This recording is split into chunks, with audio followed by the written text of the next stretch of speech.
बिस्मिल्लाहिर्रहमानिर्रहीम, अस्सलाम वालेकुम। मैं हूं आपका होस्ट चौधरी इरफान ज़हीर और ईद उल अज़हा स्पेशल ट्रांसमिशन में वेलकम कहता हूं। नाज़रीन, मेरी तरफ से, स्पोर्ट्स क्लब की तरफ से और पब्लिक न्यूज़ की जानिब से आप सबको बहुत बहुत ईद उल अज़हा मुबारक हो। नाज़रीन, ये ईद हमें इसार और कुर्बानी का दर्स देती है और हमें इसका जो जिस्ट है, इसका मकसद जो है वो ये है कि हमें उन लोगों को भी एहसास रखना, उनका भी ख्याल रखना है जो हमारे नहीं है। जैसे आप जानते हैं कि ईद का स्पेशल शो है, आउटडोर लोकेशन पे हैं। हमारे साथ जो गेस्ट है बहुत ही स्पेशल हैं। इनकी बॉलिंग की बात करें तो क्या खूबसूरत लेग ब्रेक और गुगली करते थे। इसके अलावा कोचिंग में आए तो बाकमाल किस्म की कोचिंग की। बट मैं पर्सनली समझता हूँ कि उस सबसे बढ़ के ये एक बड़े ही बाकमाल किस्म की शख्सियत है। बहुत अच्छा किरदार रखते हैं और बड़ा कमाल बोलते भी हैं।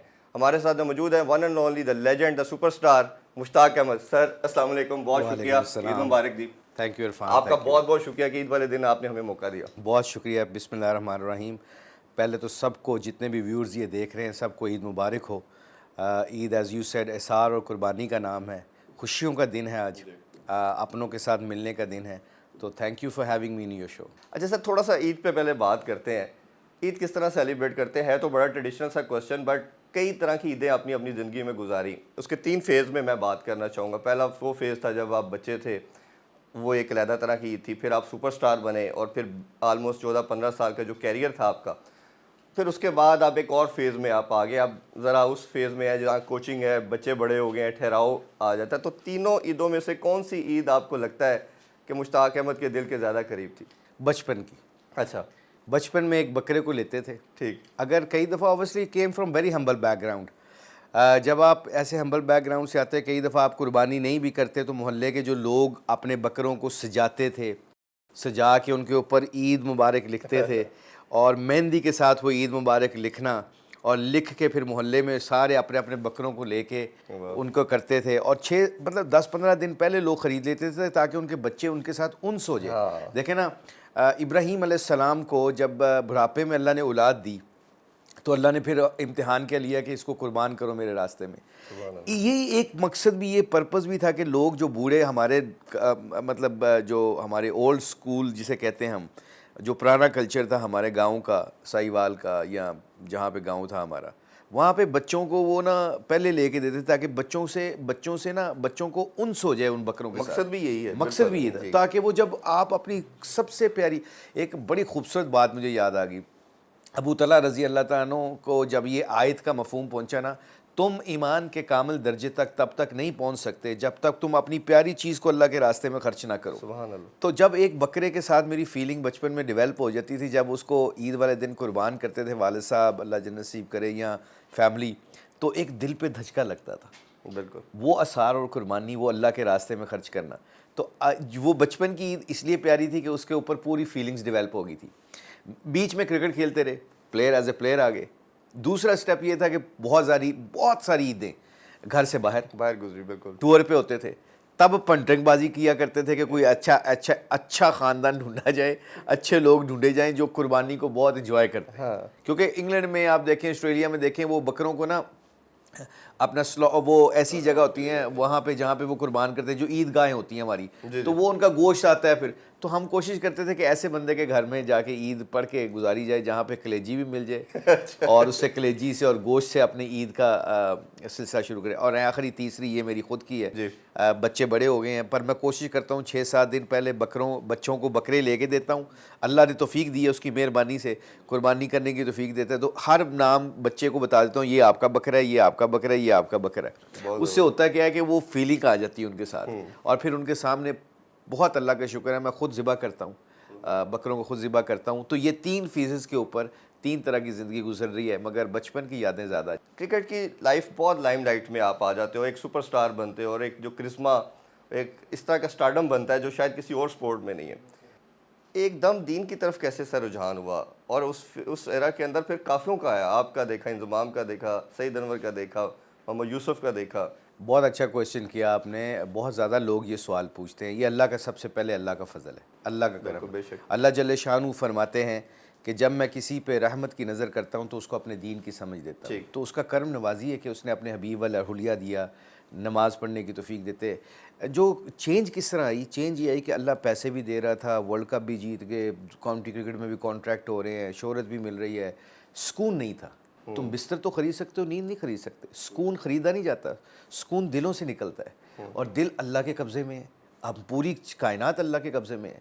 तो ये क्या सीन है कि 5 विकेटें ली और कल इंजरी का डर है, टीम से निकल जाने का डर है। बड़े घर हैं तो चोरों डाकुओं का डर डाल देता है अल्लाह। गाड़ी ली है तो लग जाने का डर है। ये सारे खौफ आ जाते हैं। तो you trying to protect those things so much, इतना आप उसको प्रोटेक्ट करने की कोशिश करते हैं कि you don't enjoy your family life even. आप अपने बच्चों से एंजॉय नहीं करते, जिनके लिए गाड़ियाँ ले रहे हैं, जिनके लिए बड़े बड़े घर ले रहे हैं, अच्छे स्कूलिंग के लिए उनकी आप कोशिश करते हैं, but you don't enjoying it. Y?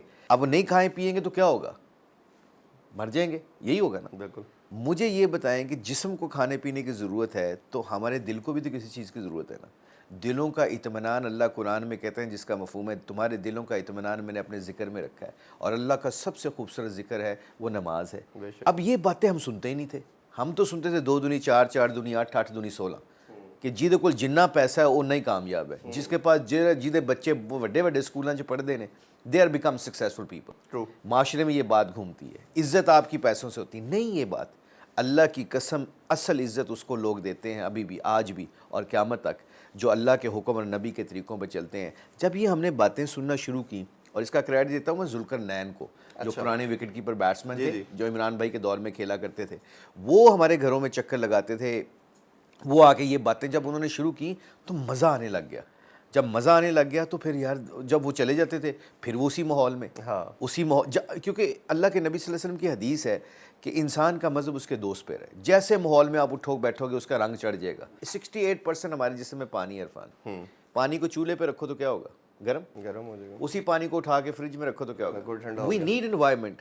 Company आपका मतलब कंपनी, बहुत है। हाँ कंपनी। तो मतलब बेसिक सोर्स आप बता रहे हैं, जुल्करनैन साहब बने और फिर आप इस साइड बस फिर उसके बाद सईद अनवर साहब, आपको पता है सईद अनवर साहब, इंजमाम साहब, यूसुफ, मैं तो सबसे पीछे हूँ एक्चुअली इन सब से। ये सब माशाल्लाह अल्लाह के रास्ते में काफ़ी टाइम निकालते हैं, तबलीग में लग गए। और सबसे ज़्यादा फ़ायदा तब हुआ जब अल्लाह के रास्ते में निकल के मस्जिद में सोए ना। मैं I tell you this little story, बहुत कम लोगों को पता है। खालिद मस्जिद है इधर लाहौर में, कैवलरी के पास जी। तो वहाँ पे मैं पहले बड़ा मुश्किल में कि यार कहाँ ये मुझे लेके जा रहे हैं, मस्जिद में सुलाएंगे। मैं जब पहली रात सोया वहाँ पे, तो आप यकीन मानो इरफान कि ऐसी खूबसूरत नींद नहीं आई। रब के घर में सोना तो फिर बड़ी नींद गहरी आई, हालांकि कारपेट पे ज़मीन पे सो रहे थे, बहुत प्यारी नींद आई। अच्छा, वहाँ से जब 3 दिन लगाए, दुनिया से कट ऑफ हुए, वहाँ अल्लाह और अल्लाह के रसूल की बातें सुनी, वो आपके अंदर इंडल्ज होना शुरू हो गई। तो फिर आहिस्ता आहिस्ता नमाज़ों में, याद है मुझे बारिश हो रही थी एक दफ़ा, उसका मोमेंटम ऐसा बना, खिलाड़ी तो थे क्योंकि जो 90s के क्रिकेटर्स हैं उनमें सबसे एक चीज़ थी, वो चैलेंज लेते थे। सही। तो जब नमाज का एहतमाम हुआ तो फजर के ऊपर ना मैं उठ के जाने लगा नमाज़ पढ़ने, तो बारिश हो रही थी। तो मेरी वाइफ देख रही है ये क्या कर रहे हैं, क्योंकि कॉन्सेप्ट तो नहीं था ऐसा। तो बेगम ने देखा कि मुझे कहती है कहाँ जा रहे हैं आप, वेयर आर यू गोइंग? मैं कहा फजर की नमाज मस्जिद में पढ़ने जा रहा हूँ। तो वो कह रही है बाहर बारिश हो रही है। मैंने कहा कोई बात नहीं, अल्लाह ने गाड़ी दी है, गाड़ी में बैठूंगा, जाके नमाज़ पढ़ के आ जाऊँगा। तो वो ऐसा इम्पैक्ट उसका पड़ा कि फिर वाइफ ने भी आस्ता आस्ता शुरू कर दी। तो अल्लाह का शुक्र है, अब जो कंपनी है, उलमा कराम जैसे मौलाना ताज जमील साहब हैं, उनके साथ बैठे, उनके साथ सफ़र किया। उस सफ़र में फिर जो वो तरबियत होती है इंसान की, खाना पकाना, बर्तन, मेरी एक दफ़ा ड्यूटी लग गई कि सारी जमात के बर्तन आपने साफ़ करने हैं। तो यू बिकम हम्बल, आप कोई उधर छोटा नहीं है, एक ही सफ़ में खड़े हो गए, महमूद और अयाज, ना कोई बंदा रहा ना कोई बंदा नवाज। ये बताइए कि एक आप बड़े हम्बल बैकग्राउंड से और आप उन क्रिकेटर में से जो हमेशा ऑन करते और बताते हैं, आजकल के बच्चे ना जस्टिफिकेशन तलाश करते हैं, जब कुछ अचीव नहीं कर पाते तो उसमें वो जस्टिफिकेशन करते हैं, जी मेरे पास ये फैसिलिटी नहीं थी, मेरे पास ये प्रॉब्लम मुझे फेस करना पड़ा। ये थोड़ा सा ज़रूर बताइए यंगस्टर के हवाले से कि किस किस मुश्किलात से आप गुजरे अपने बैकग्राउंड के हवाले से, और किस तरह आपने ओवरकम करके इसको अचीव किया, ताकि जो देखने वाला बच्चा है वो सीख पाए, अपने आप को जस्टिफिकेशन ना माने कि जी मैं कामयाब नहीं हो सका तो मेरे पास ये जस्टिफिकेशन थी। मैं अल्लाह का शुक्र है यूनिवर्सिटीज़ में जा रहा हूँ आजकल, कॉलेजेस में जा रहा हूँ। ये मैं ऑनरशिप लेता हूँ इसलिए कि अल्लाह का बड़ा लाख लाख शुक्र उन बच्चों को जाके अपनी बैकग्राउंड बता सकूँ, हम्बल बैकग्राउंड। देखो इरफान, शर्म की बात, गरीब होना शर्म की बात नहीं है। गरीब होना शर्म की बात नहीं है, याद रखें। शर्म की बात है कि आप लोगों से मांगें, बिल्कुल ठीक, अपनी मेहनत ना करें, शॉर्टकट ढूंढें ज़िंदगी में। जो आपने बात पूछी, यंगस्टर्स हैं, मैं और वकार यूनस बस की छत के ऊपर सर्दियों में बैठ के बैगों के नीचे छुप के, वो पहले अच्छे ज़माने होते थे, क्लीनर भी उनको पता चलता, कंडक्टर जो था बस का क्लीनर उसे कहते थे, वो उसने कहा कि जी आप ऊपर बैठ जाओ बच्चों, हमारे पास नीचे फूला, कोई बात नहीं, पैसे नहीं तो ऊपर जाए। लाहौर में आए 2 दिन तक ट्रायल नहीं लिए मेरे और वकार यूनुस के। हमें 2 दिन के बाद वापस चले गए। लोगों ने मजाक उड़ाया। द पीपल, यंग यूथ जितने भी, नॉट ओनली क्रिकेटर्स, डॉक्टर बनना है, इंजीनियर बनना है, जो बनना है आपने, सहाफ़ी बनना है। 2 दिन के बाद जब हम ग्राउंड में पहुँचे प्रैक्टिस करने के लिए बिस्कुट फैक्ट्री साहिवाल में, तो लोगों ने मजाक उड़ाया, सिलेक्ट हो गए हो तुसी, क्योंकि अनाउंस होती थी तब अखबारों में नाम आते थे। अब ये बड़ा एक टीजिंग सा जुमला होता है, आप डिग्रेड फील करते, बिल्कुल ऐसे मोराल आपका नीचे गिरता है। तो अल्लाह का शुक्र है उस वक्त जवाब हम दोनों का था, मेरा और वकार का। हमने कहा कि अभी हमें और मेहनत की ज़रूरत है, क्योंकि अभी हमसे अच्छे लड़के थे, अच्छे लड़के नहीं भी थे, but you don't give up. शर्माना ना ज़िंदगी में कभी, जो हो उसके ऊपर प्राउड फील करना। हाँ, शर्म तब आनी चाहिए जब हम किसी से मांगने लग जाएं, जब हम किसी से सिफारिश करवाएं। मेरे घर में मेरे वाले साहब मज़दूर आदमी थे, मैं, अल्लाह ने मुझे क्रिकेटर बना दिया। क्यों कि शुरू से लेके उन्होंने एक चीज़ बताई थी, बेटा मेहनत पे यकीन रखना, मेहनत करते रहोगे तो वो अल्लाह किसी हर बंदे को देता है। वो तो उनको भी देता है जो अल्लाह को नहीं जानते, वो तो उनकी मेहनत का भी सिला रब्बुल आलमीन है, रब्बुल आलमीन है। जी जी। तो उसके ऊपर मुझे अल्लाह ने बड़ा कॉन्फिडेंस दिया। बड़ी दफ़ा ज़िंदगी में नशेब व फराज आए, ऊंचा नीचा आए। All you have to do कि इस्तकामत के साथ अपनी मेहनत करते रहो। I use this phrase in my coaching now, चाहे वो गोरे हों, चाहे वो पाकिस्तानी हो, जब बच्चे हों, मैं कहता हूँ कि अपने प्रोसेस के ऊपर फोकस रखो। आउटकम हमारे इख्तियार में नहीं है, वो तो अल्लाह के इख्तियार में है। बिल्कुल ठीक। चंगी भली प्रैक्टिस करके भी तुसी फेल हो सकते हो, ठीक है, और अच्छी प्रैक्टिस ना, गंदी बॉल पे भी विकेट मिल जाती है। तो मत प्रोसेस अपना कामयाब रखो। तो आपके क्वेश्चन में जो ये यूथ सुन रही है, मेहनत करें, एक्सक्यूजेज ना ढूंढें। अगर आपका फेलियर आता है तो every failure actually going to make you successful. Mushtaq भाई अभी छोटा सा कमर्शियल ब्रेक लेते हैं, ब्रेक के बाद वापस आके कुछ और क्वेश्चन आपसे करते हैं। कहीं नहीं जाइएगा, हमारे साथ रहिए।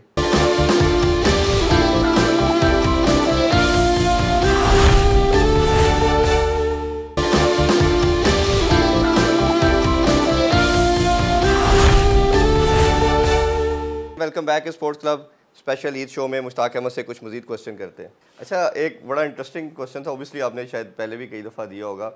शादी आपकी उस टाइम पे होगी, जिस तरह मैंने कहा कि बहुत एक स्टारडम लाइमलाइट में आप लोग होते हैं, तो ऑब्वियसली बहुत ज़्यादा आपके फ़ैन फॉलोइंग भी उस टाइम पे बहुत ज़्यादा थी, हमें आइडिया है। तो उसमें जब शादी हुई, क्या लव मैरिज थी? और दूसरा, हम कुछ साल पहले आपने वलीमा किया, बच्चे भी उसमें शरीक हुए, तो वो थोड़ा सा उसका भी शेयर करें प्लीज़। हाँ, नहीं, लव मैरिज की है मैंने। मैं एक होटल में, इंडिया की टीम आई थी 89 में जी, जिसमें सचिन का पहला टूर था, सचिन तेंदुलकर का, और मेरा भी वो पाकिस्तान में पहला ही था पाकिस्तानी टूर पर। तो जब मैं ना, होटल हमारा माल के ऊपर एक होटल था, मॉल होटल के, इंटरनेशनल होटल, पहले बहुत अच्छा, बड़ा पॉपुलर होटल था। वहाँ दोनों टीमों का आशाइया दिया गया, खाना दिया गया। ठीक। अच्छा, वो खाना खाने गए तो मेरी वाइफ अपनी फैमिली के साथ आई हुई थी, और आके उसने वकार यूनुस से और आकिब जवेद से ऑटोग्राफ ली। अच्छा। और जब वो मेरे पास नहीं आई तो मैंने कहा मैं भी तो क्रिकेटर हूँ, मेरा भी तो इंटरव्यू ऑटोग्राफ लो। तो मैं शरारती था शुरू से, तो उसने कहा जी मैं तो आपको नहीं जानती कि आप क्रिकेटर हैं। तो मैंने कहा जी मैं क्रिकेटर हूँ तो ऑटोग्राफ ले लो। फिर उन्होंने ऑटोग्राफ लिया तो मैंने उसका भाई का नंबर लिया, उसके भाई को कहा कि मैं ही देखना इंडिया और पाकिस्तान का। कहता जी हाँ जी। उसके घर फ़ोन किया, उसके भाई को 2-4 टिकटें दी। मैंने कहा अपनी पूरी फैमिली को, काफ़ी समझदारी शुरू से दिखाई। I think as a spinner you know like you have to bowl good overs. तो वो फिर अल्लाह का शुक्र है हमारी अंडरस्टैंडिंग होगी, और अल्लाह का शुक्र है मैंने अपने माँ बाप से बात की, they have no issue, her parents didn't have no issue, so we become married. और वलीमा फिर इतने सालों बाद तब हाँ, फिर वो 94 में जब निकाह हुआ, रुखसती हुई, तो वलीमे के लिए सारी टीम थी नहीं इधर, वो साउथ अफ्रीका के टूर पे गई हुई थी। ठीक। तो मैं पहले तो कोशिश की थी कि पैसे बच जाएं। ठीक है, जब पैसे बचाने के लिए गए तब ये पता नहीं था हाँ, कि ज़रूरी है। मैंने जब मुझे उलमा कराम और ऐसी कंपनीज में बैठा तो वहाँ पे पता चला कि अल्लाह के नबी ने वलीमा बड़े शौक से किया। हर वलीमा जो आप सल्लल्लाहु अलैहि वसल्लम की जितनी भी शादियाँ हुई उनमें आप सल्लल्लाहु अलैहि वसल्लम ने मुबारक वलीमे ऐसे किए, हर वलीमा किया। तो मैंने कहा अपनी वाइफ से बात की, बच्चे बड़े हो गए थे। ठीक। तो मैंने कहा ऐसा ऐसा मेरे दिल में आ रहा कि ये सुन्नत को ज़िंदा करते हैं। तो वाइफ ने और बच्चों ने कहा बाबा बहुत मजाक उड़ेगा। तो मैंने कहा उड़ने तो मजाक, करके सुन्नत के ऊपर हमारा मजाक उड़ता है तो ये तुम्हारी खुशनसीबी होगी।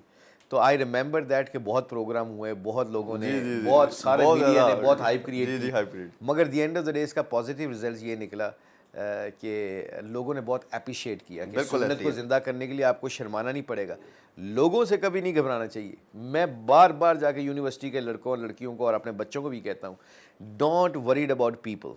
अगर आप अच्छा काम कर रहे हो और लोग आपको क्रिटिसाइज़ करते हैं और आपको ताना मारते हैं, मुझे बड़े छिड़ा गया है, बड़ा मेरा मजाक, मेरे साथियों ने बड़ा मजाक हुआ की कर रहे हैं इस उम्र दे विच, बच्चे आपके वलीमे में खुद शामिल हो रहे हैं। अच्छा, थोड़ा सा अगर बात करें एक 90s के जितने भी प्लेयर हैं, खासतौर पे जो वर्ल्ड कप के एसोसिएटेड मेंबर है, उन पे एक एलिगेशन कह लें या एक इस तरह की बात ज़रूर की जाती है कि दे हैव एटीट्यूड इशू, और वो सबको अपने से कमतर समझते हैं। मैं पर्सनली भी 90% सबको जानता हूँ, सबसे उठना बैठना भी है, मुलाकात भी रहती है। अपार्ट फ्रॉम यू सबके अंदर एक चीज़ है भी है, स्टारडम कह लें या कुछ कह लें, क्या आप समझते हैं ये बात ठीक है? ये आपसे जितने भी जूनियर लड़के हैं उनका भी ये गिला है, तो क्या आपका क्या टेक है सर इस पे? नहीं, ऐसा कोई बात नहीं है इरफान, हर बंदे की नेचर डिफरेंट होती है।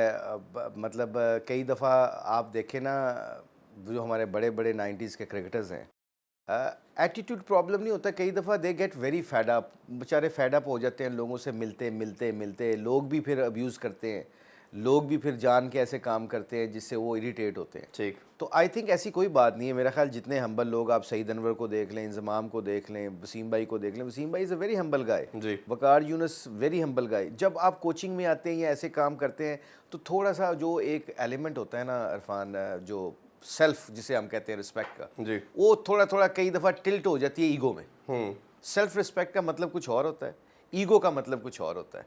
तो अल्लाह का शुक्र है, मेरा ख्याल है ऐसी कोई बात नहीं है। और बाकी मेरा ख्याल 90s के क्रिकेटर्स ने ये एक चेंज लाए थे पाकिस्तान कल्चर में जी। कि यंगस्टर्स को, जब शाहिद अफरीदी, शुएब अख्तर, रज़ाक, अज़हर महमूद, सकलैन मुश्ताक जब ये आए थे, तो उस वक़्त मैं, वसीम अकरम, वकार यूनुस, सईद अनवर, इंज़माम उल हक साहब, मोइन ख़ान, ये सारे हम बड़े सीनियर थे उस वक्त जी। पर हमने क्या किया कि हमने इनको, जो हमारे साथ हुआ था कि हमारे सीनियर हमें इतना लिफ्ट नहीं कराते थे, ठीक है, तो हमने कोशिश की इनको जेल करने की, इनको साथ लेके चलने की, इंजॉय करने की, खाना इकट्ठे खाते थे, जो भी काम करते थे कोशिश करते थे इनको साथ रखें। अच्छा, एक ना मुझे इंसिडेंट बड़ा अच्छा, जब आप हेड कोच से नेशनल अकेडमी में, अब तो हाई परफॉर्मेंस सेंटर बन चुके हैं, लड़कों से आप बात कर रहे थे, तो मैं ग्रांड स्टार मिकी आर्चर से मेरा काफ़ी मिलना था और अक्सर मैं उनके पास खाना या चाय के लिए उनके पास शाम को मैं आता था। तो एक दफ़ा आप लेक्चर दे रहे थे उधर लड़कों को, शायद इन्होंने कंप्लेंट की थी कि लड़कों का कुछ एटीट्यूड का इशू है। तो आपने एक बड़ी खूबसूरत बात की, I don't want to take the name of the guy, जिसको आप समझा रहे थे, वो कॉलर ज़रा ना ऊपर करके और अपने आप को बड़ा वो सुपरस्टार समझ रहा था। तो आपने बड़ी खूबसूरत बात की, क्रिकेट जो है बड़ी क्रूअल गेम है, ये एक पल में आपको आसमान पे लेके जाती है और अगले दिन आपको ज़मीन के नीचे भी ले जाती है। तो बच्चे अपने कॉलर को नीचे रखो, कॉलर को ऊपर मत करो, परफॉर्मेंस दो। ये कॉलर जो है ऊपर नीचे करना मैटर नहीं करता। तो वो आपके कुछ अल्फाज, ये 3-4 ना मेरे माइंड में बैठ के, और from that day I am found of you, कि मुझे लगा कि यार ये बंदा एक डिफरेंट बात कर रहा है, ये एक अच्छे दिल से बात कर रहा है, और लड़के भी उसको काफ़ी अप्रिशिएट कर रहे थे। थोड़ा सा वो बताइए कि लड़कों को किस तरह, आप जो पाकिस्तानी टीम के साथ भी एसोसिएटेड रहे काफ़ी टाइम, वो एक्सपीरियंस भी अगर शेयर करें। इरफान, सबसे इंपॉर्टेंट चीज़ है आपने ऑनरशिप लेनी होती है, सबसे नंबर 1। प्लेयरों को जब ये पता चलता है ये कोच हमारे दिन रात 24 घंटे अवेलेबल है, दुख और सुख में साथ है। कहते हैं ना, दो तरह के लोग कभी इंसान को नहीं बोलते, बुरे वक्त में हाथ को छोड़ के जाने वाला और बुरे वक्त में हाथ को थामने वाला। ट्रू। दोनों नहीं भूलते। जब प्लेयरों के ऊपर मुश्किल आती है तो मेरे ऊपर भी आई ना काफ़ी दफ़ा। मुझे याद है एक दफ़ा इमरान भाई ने मुझे 70 रन पड़े थे ब्रिस्बेन में, ऑस्ट्रेलिया के खिलाफ। तो इमरान भाई ने लंच पे कहा तुमने बड़ी तगड़ी बॉलिंग की है, तो मेरा दिल इतना बड़ा हो गया। इंसान को बुरे वक्त में आप कोचेस की ज़रूरत होती है, इंसान को उस वक्त उठाने की।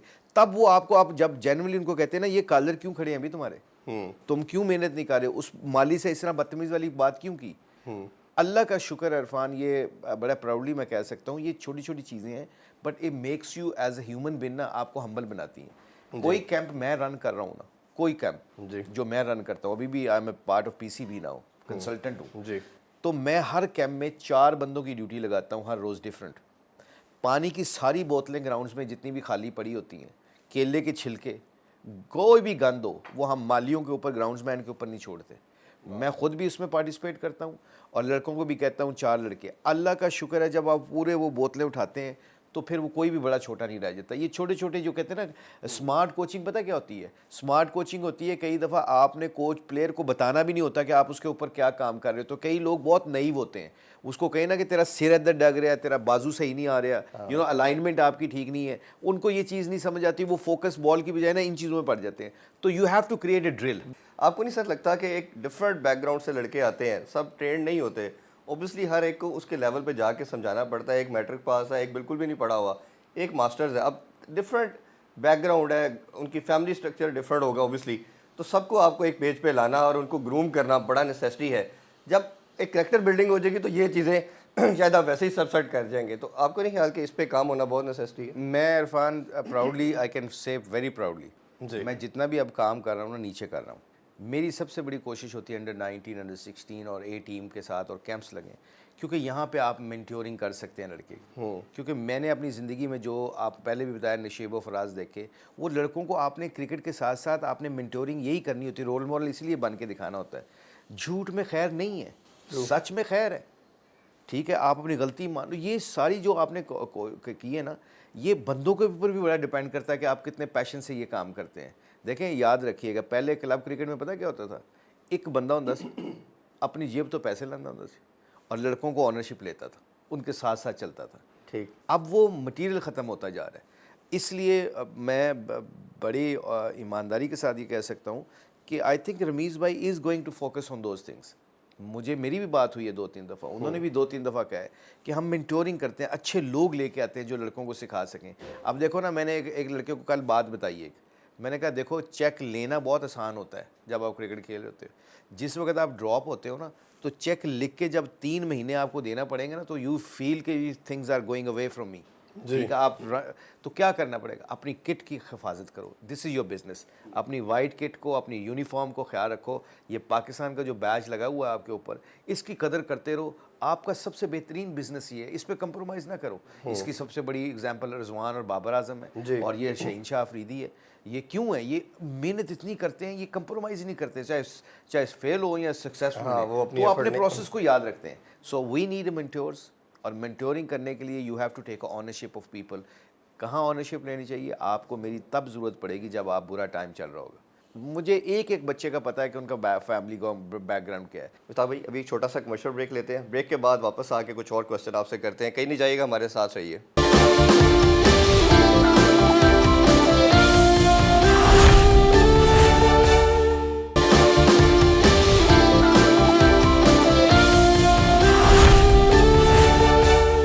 Once again welcome back sports club special Eid show में मुश्ताक अहमद से कुछ मज़ीद क्वेश्चन करते हैं। अच्छा सर, थोड़ा सा मैं रमीज़ राजा साहब के हवाले से बात करना चाहूँगा। इनके काफ़ी एक्शंस के ऊपर भी तनकीद की गई, और जैसे ड्रॉप इन पिचेस की बात करते हैं, जूनियर PSL की अभी वो एक लेके आए हैं स्टेप।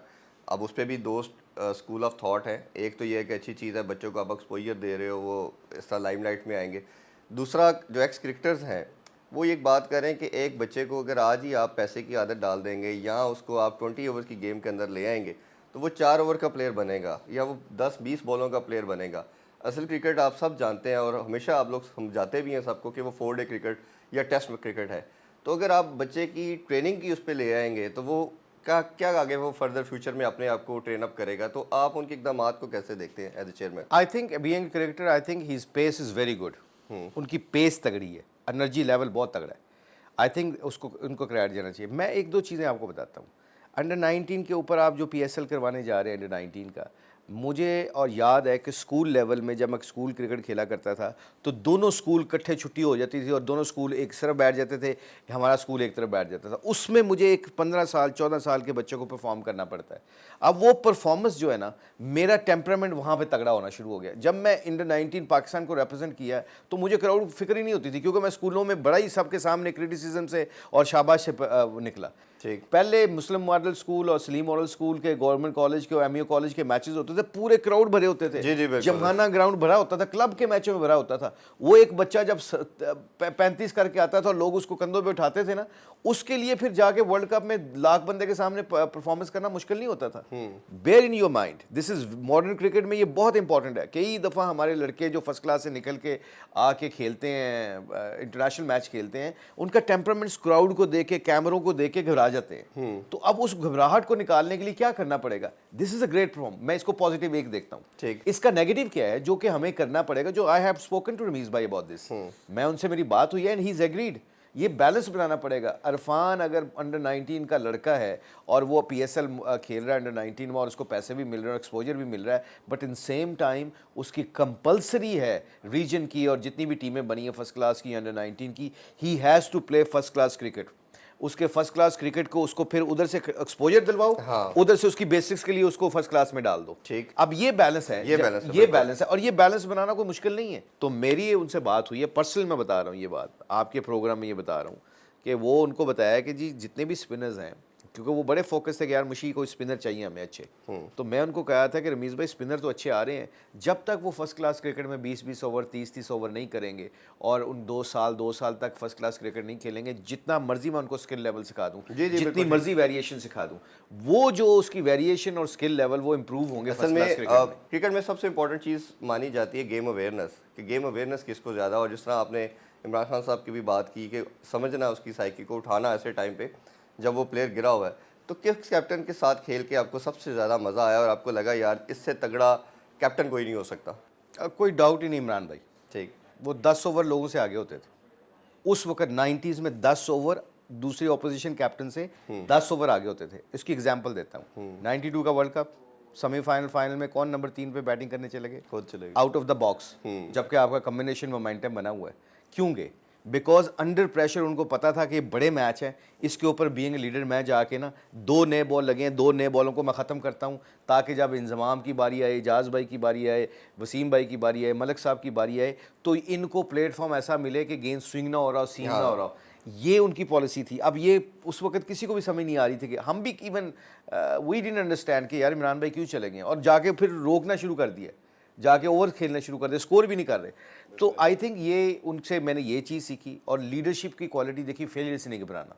मुझे याद है कि विव रिचर्ड बैटिंग करने आया पहली दफ़ा शारजा में मेरे ख़िलाफ़, तो इमरान भाई ने मुझे कहा, अब मुझे पता चल गया था कि ये मैं लेग स्पिनर और मुझे विकेटें लेनी है, अब मेरा रोल मुझे क्लियर कर दिया था उन्होंने।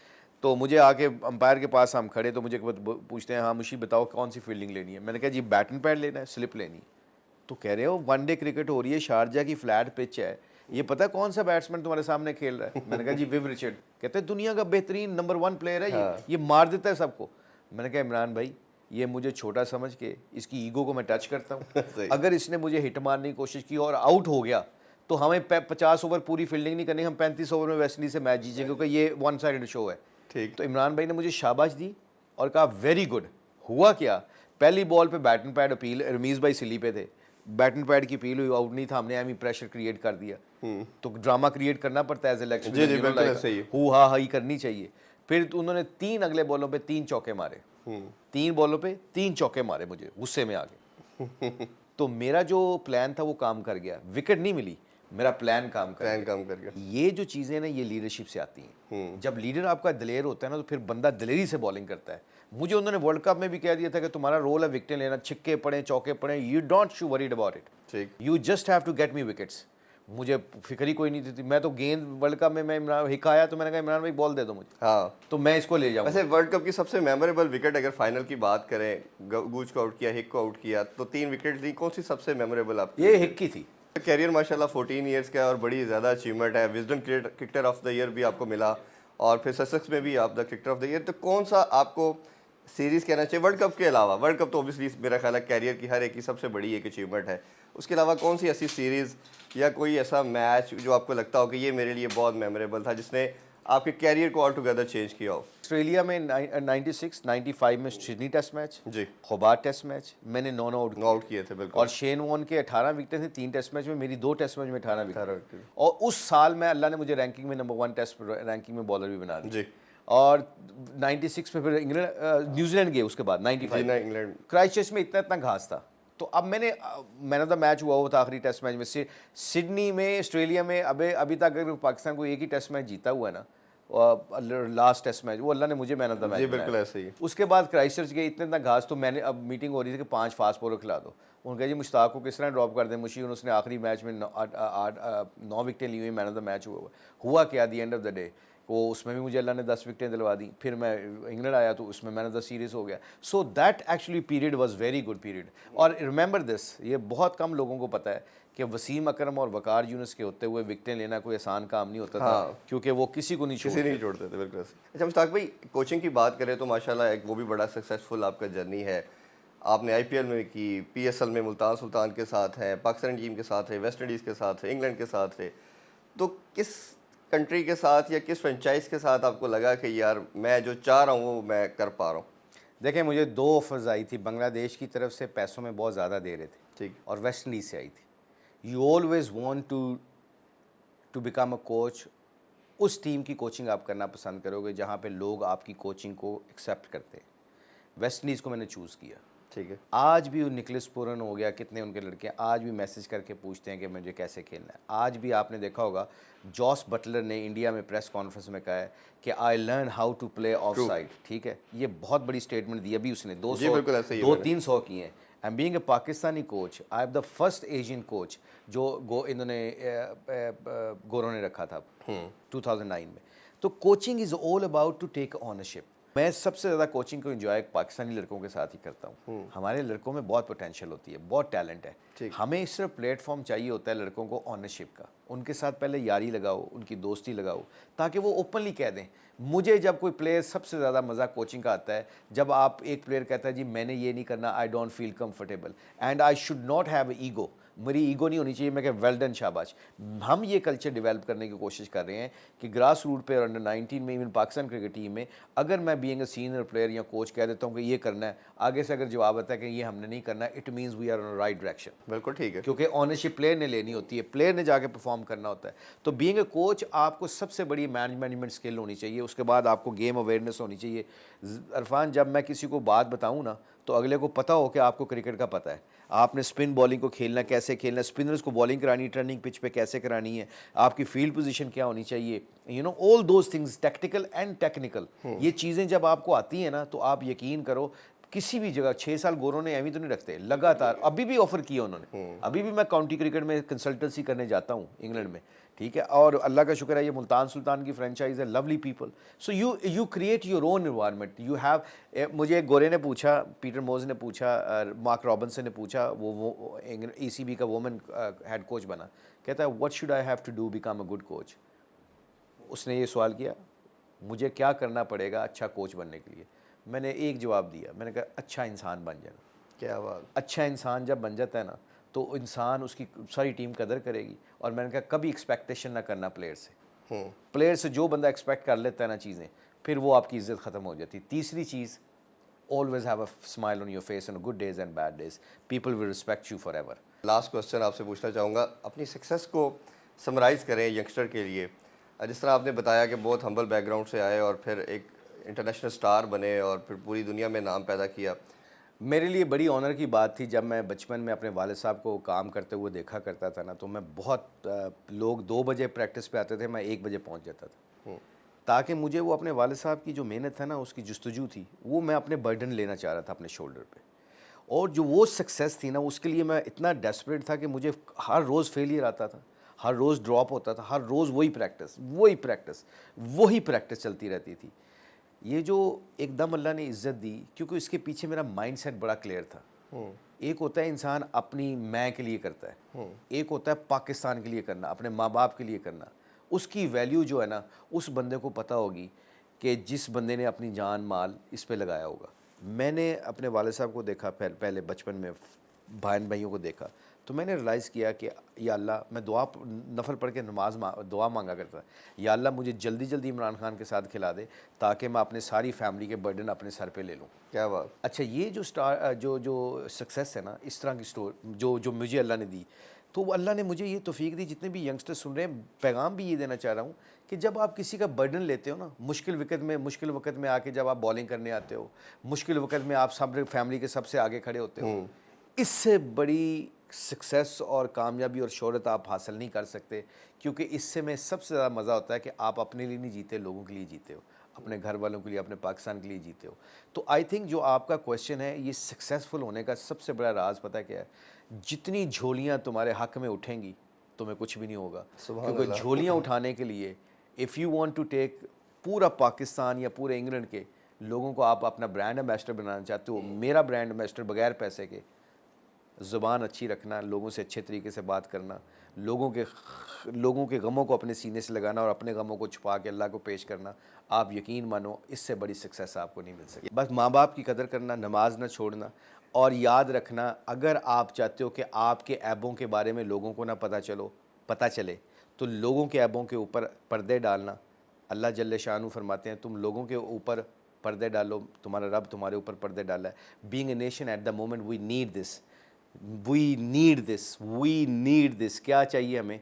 लोगों से अच्छा सलूक करो, लोगों की अच्छी चीज़ें देखो, और आप यकीन करो, माँ बाप की इज़्ज़त करो, नमाज़ पढ़ते रहो, झूठ ना बोलना, ये 3-4 मोटे फंडामेंट्स हैं। और मुस्कुराते रहना, कल दा पता कोई नहीं, 1 मिनट का पता नहीं, ये ज़िंदगी बड़ी छोटी सी है, इसको दाव पे ना लगाएं, खुश रखें, खुश जो बांटोगे दुनिया में वो वापस मिलेगा। May Allah bless Pakistan and may Allah bless Pakistani people. Allah हम सब का हाफ़िज़ व नासर हो। बहुत बहुत शुक्रिया अगेन आपका सर, आपने कीमती टाइम दिया। इंशाल्लाह मुलाकात आपसे रहेगी। नाज़रीन, आपने ईद के मौके पे खूबसूरत गुफ्तगू सुनी मुश्ताक अहमद साहब की, और इंशाल्लाह मुलाकात होगी आपसे नेक्स्ट वीक। अपना बहुत सा ख्याल रखें। पाकिस्तान जिंदाबाद।